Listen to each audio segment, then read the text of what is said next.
All right, here we go. We are back again. Our pre FETC interviews on the Stronger Together podcast. I am Matthew Joseph, your host, and getting excited and more excited each and every day. And I'm extremely excited tonight because I get to connect with a longtime friend who I actually met at FETC, Michelle Moore in Miami, and then have crossed paths through ASCD and many other ventures and seeing all the great work she does, both in education and in fitness, and is just a true inspiration. So, Michelle, welcome to the pre FETC Stronger Together podcast.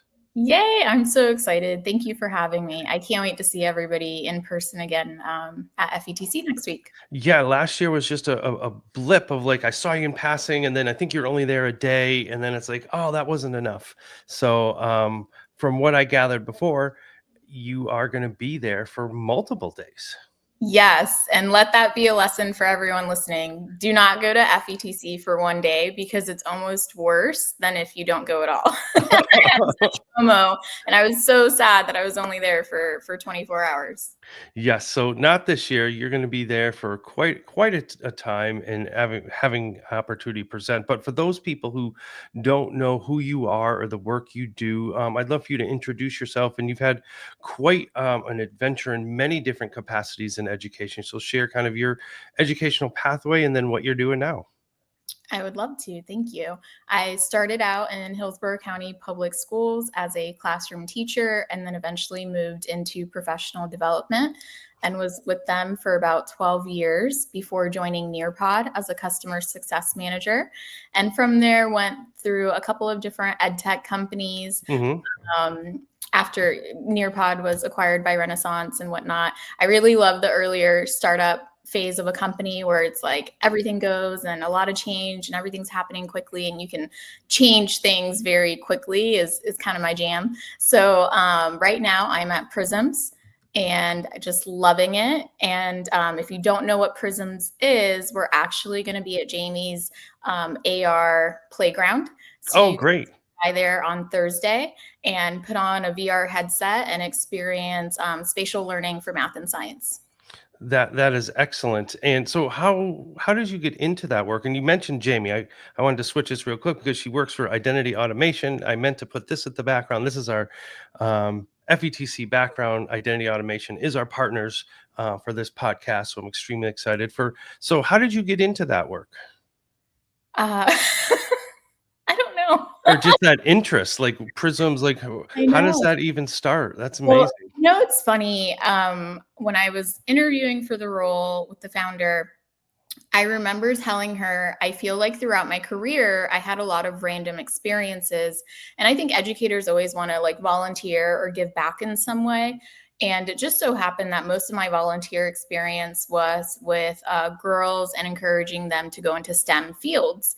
So I had all these random things that I did with like Girl Scouts and really encouraging women, young women, to see themselves in STEM careers when they grow older. And here I am interviewing for this job with a woman who was an engineer, did not feel, comfortable in her studies, and then really didn't feel like there was space for women like her and decided to do something about it and is now causing this whole like paradigm shift of how kids learn math and science to make sure that they can see themselves as problem solvers in our world tomorrow. So it was a very like full circle moment of all these really random opportunities that I had that all had to do with STEM, computer science, either like people of color or girls in STEM, in outside of school activities, different Okay.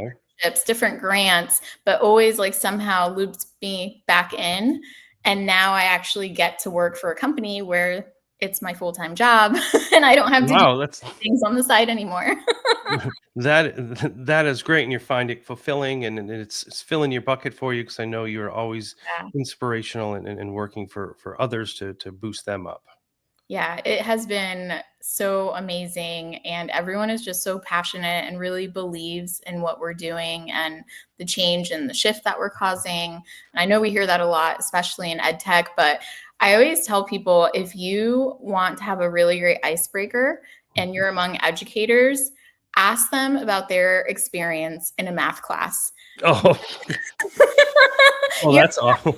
everyone is going to have a really like amazing experience of the teacher who like believed in them and, got them to Sure. the next level, or it's going to be the complete opposite. And it's going to be like, I remember, Miss Moore in 7th grade told me I'd never amount to anything because I couldn't solve, for X. And people get very passionate about it as their Absolutely. math experience. So it's just so great to be for a company that's trying to make sure everybody sees themselves as being capable of solving problems no matter how they present themselves, and have a positive attitude about learning and also like struggling, like a productive struggle and being intellectually engaged. That is awesome. So, as we said at the top, you will be at FETC for multiple days, but on Friday at 10:30, you're going to be presenting Unlocking Value, the masterclass in Edtech contract negotiation. This sounds serious. So, tell us a little bit as you are looking through, as everybody's looking through their agenda and they see this come up and like, how does this tie in? It's a 2-hour workshop. So, talk about what's going to be happening during those 2 hours. And I'm who are the people you with? How lucky are they? so excited for my co-presenters. I'm so excited for this session. Has nothing to do with my job. Once again, Okay. It's a pattern. That is a really pattern. good at that. I mentioned I joined Nearpod for my first EdTech role. And something that's happened since then is, as I've grown close with administrators like yourself, around this time of year through March, I started getting text messages of, hey, I'm renewing my contract with so-and-so. Like, this seems kind of high. I don't know if this is right. Or maybe just like they're out of their minds if they think we can afford it. Possible, right? So through the last couple years, it's really been a lot of like coaching my friends, in an informal way, coaching them and supporting them on how to reevaluate their contracts, make sure that they're setting KPIs from the very beginning so that the vendor and the school district know exactly what their goals are for the year. And then it's a really easy conversation. Did we meet our goals? Did we not? If we, just blasted through them and everything went really well, let's talk about an expansion. If we fell a little short, let's talk about why and what kind of support do we need if we're going to continue this for next year. And I think the biggest aha moment for me was a lot of my friends on the school district side didn't even realize that contracts were negotiable. They thought, Right. you see a number, you can either afford it or you can't. So like, sorry, we're going to have to cut it because we can't afford it, which is a hard hit for the teachers in the district that are using it and love that tool. And now you have to go around and tell them like, sorry, you're not going to have access to this next year. Yeah, and I think that's incredibly important in the role that I have. I do a lot of negotiating with solution providers, and I actually just wrote something about, I don't know, 2 weeks ago about partnering with solution providers. And I think that's critical is to say, this is our need and this is what we can do or not do. And I found it a very rewarding to work with individuals like yourself who are flexible. And it's like, well, maybe an 18-month contract works, or let's have a slow rollout or a pilot program. And I think having that in districts, especially, post ESSER, is critical in having that. And how do you even start those conversations? So for a new administrator, we'll say, so I've been around enough and can share enough of the solution providers, but brand new ed tech leader wants to get a program, they get the contract and it's like, I can't do this, let's look somewhere else. Like, how do you have that without sounding, because in education we're not used to that, so how do you start that conversation?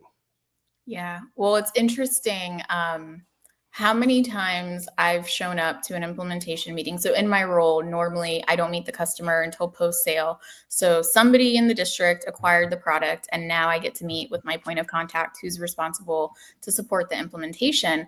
And my first question is always something along the lines of, what problem are you trying to solve for? And that's And a great. lot of times the person I'm meeting with doesn't know. Like it's Yeah. like Matt bought it for Yeah, I apartment, have money because we didn't have enough snow. We didn't have 3 snow days, so we have extra money. Let's just right? buy something. Sometimes, especially at my last job, it really was like hey, we just had a couple of, $1,000 left and wanted to see what this would look like. And I'm like, okay. And we have to spend it. So that's always number one. Like, what are we trying to solve for? And what I normally find is district administrators are normally trying to solve for something that is a value driver. So it's something big picture. Like with Prisms, like we want students to have a positive attitude toward math and science curriculum, or we want students to have a positive experience when they walk into their classrooms, because Sure. so many are apathetic, which are great reasons to purchase.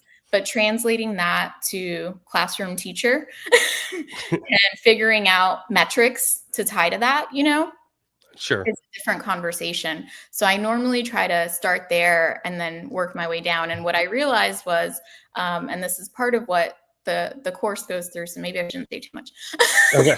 is it's important to have value drivers because those are your big picture goals, but we also need that low level hanging fruit. And so what does it mean for the teacher every day in their classroom? What are we really asking of them? And once we get into that conversation, it's usually pretty easy to get buy-in from the teacher. And once the teacher is bought in, then everything tends to be a more positive experience, and we can really measure impact in a year. And I think that's the key, and that's how you build those long-standing partnerships, is that it's not just a one-off as well. So Mhm. we'll shift gears for a minute because you said you were just there briefly last year, and for this year, one of the things that's always impactful, and like I said, we actually got a chance to meet our first and down in Miami back in before even COVID. There you are. I look like a giant, but you get to meet so many new people. Like for those first timers at an event like this, how do you find meeting people, or what are some strategies you can give some first timers? Oh my gosh, FETC does such a good job of having meetups like early in the morning. Like for coffee, there's usually somebody that's organizing a coffee meetup. I know they're doing a food tour, Hmm. different events like that. I'm introverted, which some people are surprised to learn about me. I'm really good at putting on my extroverted hat when I have to. But at conferences like that, I mean, what is it, like 10,000 people? Yeah, there's a lot. It can be really intimidating, especially if it's your first time there and you haven't made your conference BFFs yet. So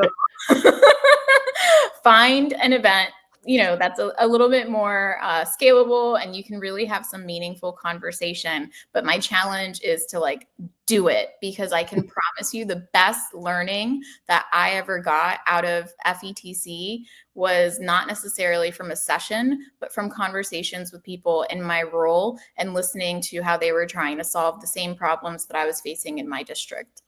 Yeah, and I think just having that and having because a lot of people who go are one-offs. Like I know for me, I'm the only one who does my job in my district. So going to these events, I see my friends, I see other people doing similar jobs, and you can have those conversations. And where speaking of this, you also have to gain all of this information. Like where do you go to learn all the things that you are taking in to do your job?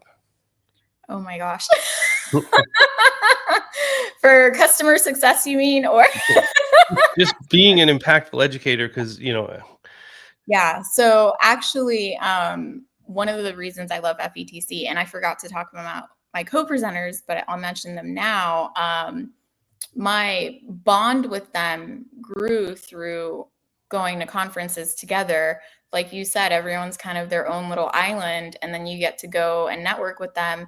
And what I love about our FETC space, even back when it was just like Florida, educators conference, everybody is always so willing to keep the conversation going after the conference ends.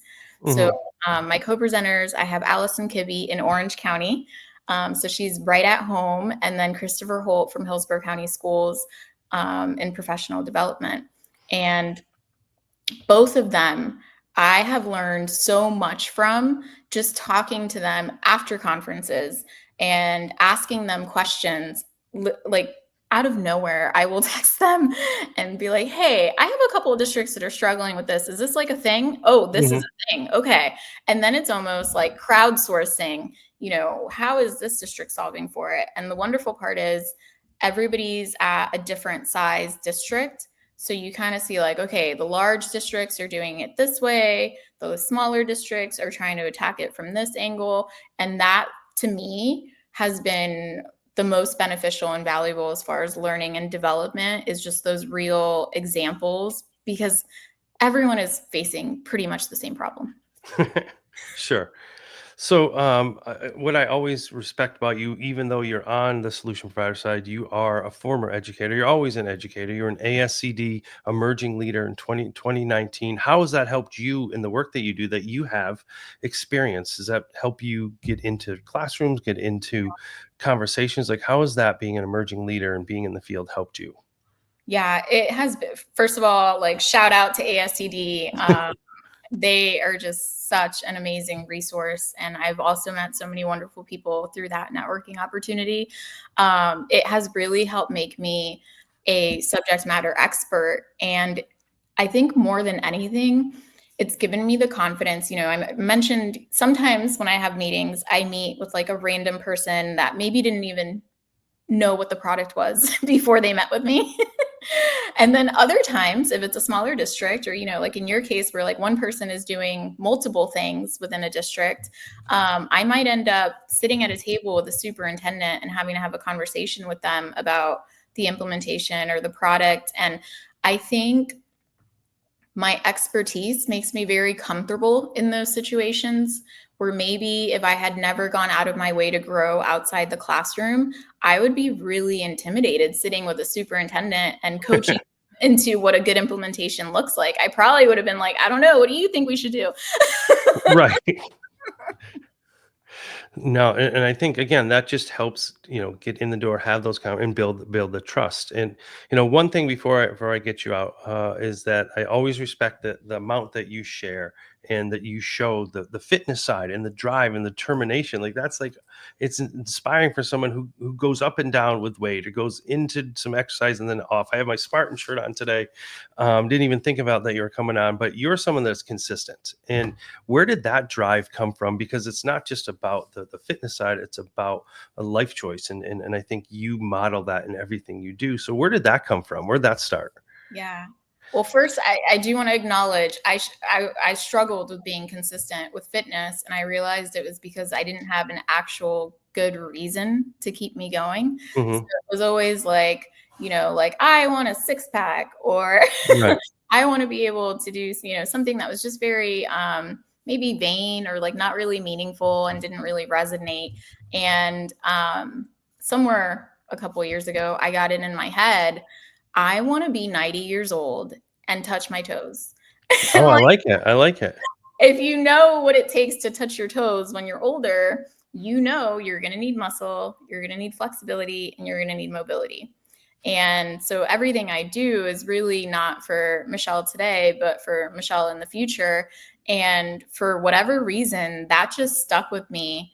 And I see it as it's a devotion. Like I'm devoted to being my best self. It has nothing to do with the number on the scale. It has nothing to do with what size my jeans are. I am just devoted to optimizing, the Michelle that I can be.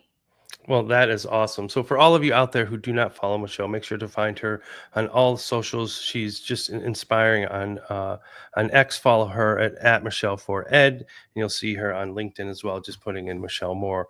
So, thank you so much for taking the time. I know we had to move some times around, but it was not going to happen without having you on for sure. And for those who are looking through the agenda, make sure to check this one off on Friday, January 17th at 10:30, where she shares some incredibly impactful strategies that will really build that partnership with you in district and with solution providers for ultimately supporting your students in your district.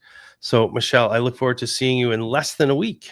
Yes, I can't wait. Thank you And so we're much for and we're having gonna have to update that picture for sure from back in the day. me. Thank you so much. This All was right. We will see you in less than a week. And for all of you out there listening and watching, just remember we'll be having an episode each and every day up until Tuesday, the 14th, when we'll be live in Orlando. You can stop by and see us. We'll be broadcasting live from the show floor as well as Wednesday as well. Stop by. I'll see Michelle. She'll be getting there on Wednesday, Thursday, and then her session on Friday. So, Michelle, we look forward to seeing you in FETC. And for all of you out there, continue to tune in and continue to make those collaborations and make this event an impactful one. We'll see you in Orlando.